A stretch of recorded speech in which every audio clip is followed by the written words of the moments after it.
asalaamaaleykum wa rahmatullahi taala wa barakaatuhu. guddi fukkeel gi ak ñaar ci weeru koor sopp nañ ko ci julli fukki raka bu ci nekk nga jàng fatiha benn yoon jàng xul huwallaahu ahad juróom benn yoon.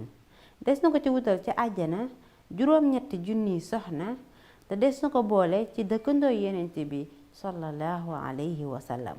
te mel ne ni it ku jàng tawraat injil zabuur ak furxaan te it des na ko jéggal bàkkaaram yépp lu mu bari bari doonte dafa tol ne duusi géej gi.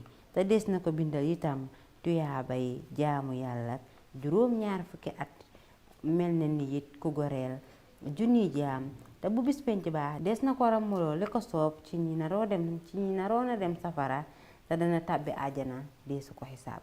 mbokk yi ku ci bëgg yeneen ni leeral dangay dem ci Xurratu Ayni bu Sëriñ Suhaybu Mbàkke page 145 146.